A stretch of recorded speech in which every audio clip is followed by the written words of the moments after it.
بسم اللہ الرحمن الرحیم۔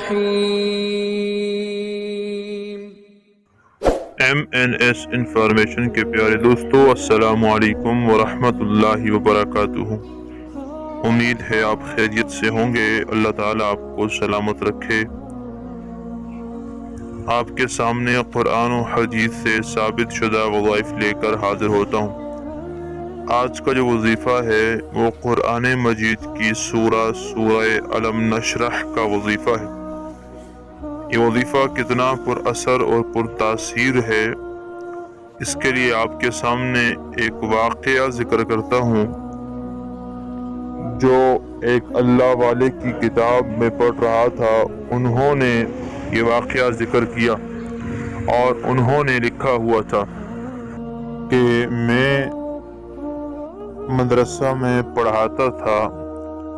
ایک دن میرے پاس ایک ہندو جو کہ مسلمان ہو چکا تھا آیا، جسے میں جانتا تھا۔ وہ آ کر کہنے لگا، حضرت، شہر کے مجسٹریٹ کے پاس میرا کیس لگا ہے، آپ میری سفارش کر دیجئے۔ مجھے اس کے آنے پر معلوم ہوا کہ وہ اب مسلمان ہو چکا ہے۔ میں نے کہا، پہلے تو بتا کہ تو مسلمان کیسے ہوا؟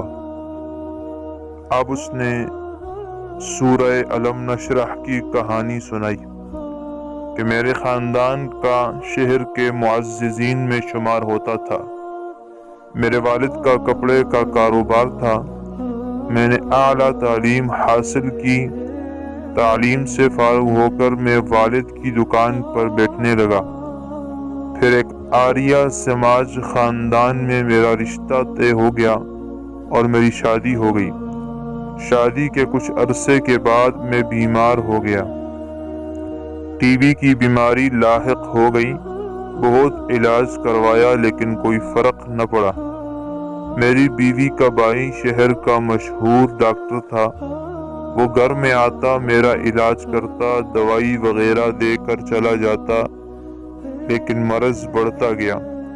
پھر ایک دن ڈاکٹر بھائی بھی جواب دے گیا کہ اب مرض لا علاج ہو گیا ہے، اب تو پرہیز وغیرہ چھوڑ دے، جو تیرا دل چاہے کھا لے۔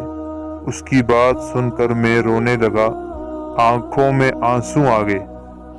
میری بیوی میرے پاس آئی اور کہنے لگی، کیا ہوا؟ کیوں روتے ہو؟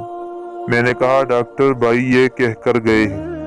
بیوی نے کہا، اگر میں علاج کروں اور تو تندرست ہو جائے تو میری بات مانے گا؟ میں نے کہا، کیوں نہیں؟ تیری بات نہیں مانوں گا تو اور کس کی مانوں گا؟ میں نے وعدہ کر لیا۔ اب بیوی نے علاج شروع کر دیا۔ وہ روز میرے پاس آتی، چارپائی پر بیٹھ جاتی اور کچھ پڑھ کر میرے چہرے پر، جسم پر پھونک دیتی۔ میں سمجھتا رہا کہ وید یعنی ہندوؤں کی کتاب، اس میں سے کچھ پڑھ کر آتی ہے اور میرے اوپر پھونک دیتی ہے۔ میں جو چارپائی سے اٹھ نہیں سکتا تھا، ایک ہفتہ کے بعد چارپائی سے اٹھ کر چلنے پھرنے لگا۔ دوسرے ہفتے میں بالکل ٹھیک ہو گیا۔ تیسرے ہفتہ میں والد کی دکان پر جانے لگ گیا۔ پھر ایک دن میری بیوی نے کہا، اب تو ٹھیک ہو گیا ہے، وہ وعدہ یاد ہے؟ اب وہ وعدہ پورا کرنے کا وقت آ گیا۔ وہ اندر گئی اور قرآن پاک لے کر آ گئی۔ اب اس نے اپنی کہانی سنائی کہ میں کیسے مسلمان ہوئی۔ اس کی بیوی نے کہا کہ میں جب چھوٹی سی بچپن میں تھی، ہمارے محلے میں ایک چھوٹی سی مسجد تھی۔ امام صاحب کی بیوی کے پاس محلے کی بچیاں پڑھنے آتی تھی، میں بھی ان کے ساتھ چلی جاتی۔ وہ بچوں کو قاعدہ وغیرہ پڑھاتی، میں بھی پڑھتی رہی۔ آہستہ آہستہ میں نے تمام قاعدے پڑھ لیے۔ پھر میں نے قرآن پڑھنا شروع کر دیا۔ جب میں تمام قرآن پڑھ چکی تو استانی جی نے کہا کہ کچھ سمجھ آئی؟ میں نے کہا کہ کوئی سمجھ نہیں آئی۔ کیونکہ جب تک ترجمہ نہ پڑھا جائے سمجھ نہیں آتی۔ استانی جی نے کہا اب ترجمہ کے ساتھ پڑھو۔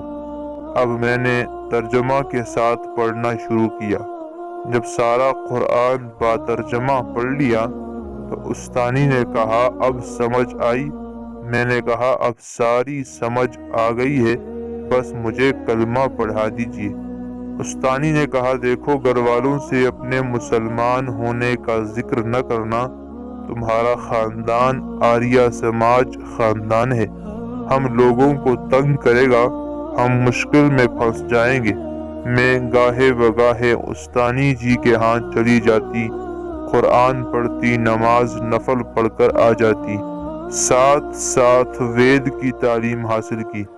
جب تم سے میری شادی طے ہو گئی تو میری استانی نے میری والدہ سے کہا میں اس بچی کو تحفہ کے طور پر کپڑے کا سوٹ دینا چاہتی ہوں۔ میری والدہ نے کہا ہاں کیوں نہیں، دے دینا۔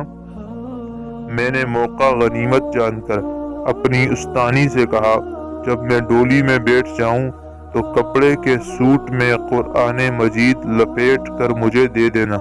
استانی جی نے ایسا ہی کیا۔ میں نے سوٹ لیا اور بغل میں چھپا کر لے آئی۔ اس میں ایک ایسی سورت ہے جو بیماروں کو شفا دیتی ہے۔ میں جو روز پڑھ کر پھونک مارتی تھی وہ یہی سورت سورہ علم نشرح ہے۔ میں قرآن کا معجزہ دیکھ کر حیران رہ گیا اور کلمہ پڑھ لیا۔ اب میں نے بیوی سے کہا کہ ابھی ہم مسلمان ہونے کا اعلان نہیں کرتے کیونکہ والد نے ہمیں نکال دینا ہے، کچھ وقت انتظار کرتے ہیں۔ اب میں نے مالی معاملات، جائیداد کے معاملات میں جو میرا حصہ بنتا تھا اپنے نام کروا لیا تو ہم نے مسلمان ہونے کا اعلان کر دیا۔ گھر میں محلے میں ایک کوہرام مچ گیا۔ محلے والوں نے علاقے کے جج کے پاس کیس دائر کر دیا کہ مجھے جائیداد میں حصہ نہیں لینے دیں گے۔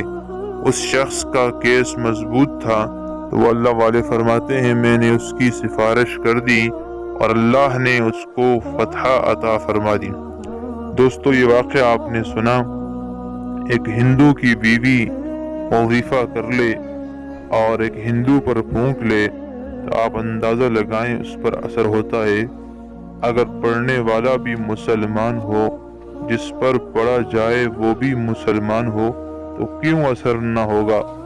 اس لیے بہت ہی مجرب ترین یہ وظیفہ آپ کے سامنے بیان کر رہا ہوں۔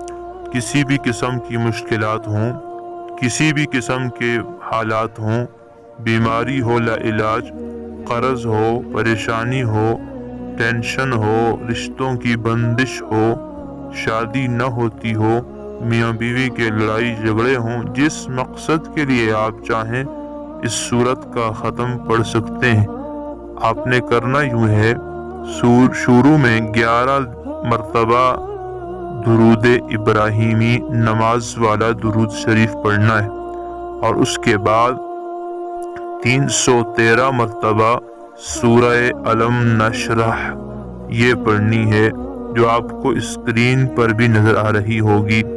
یہ سورت آپ نے 313 مرتبہ پڑھنی ہے اور آخر میں پھر 11 مرتبہ درود شریف پڑھ لینا ہے اور اس کے بعد آپ نے دعا مانگنی ہے۔ اگر بیماری کے لیے کر رہے ہیں تو بیمار پر دم بھی کر لیجئے، انشاءاللہ آپ اس کا اثر ضرور دیکھیں گے۔ اور یہ عمل آپ نے 41 دن تک بلا ناغہ کرنا ہے۔ 41 دن کے اندر آپ کی ہر مشکل حاجت اور ہر قسم کا مصیبت پریشانی ختم ہو جائے گی۔ ایک ہفتے میں آپ کو اس کا رزلٹ ضرور نظر آئے گا۔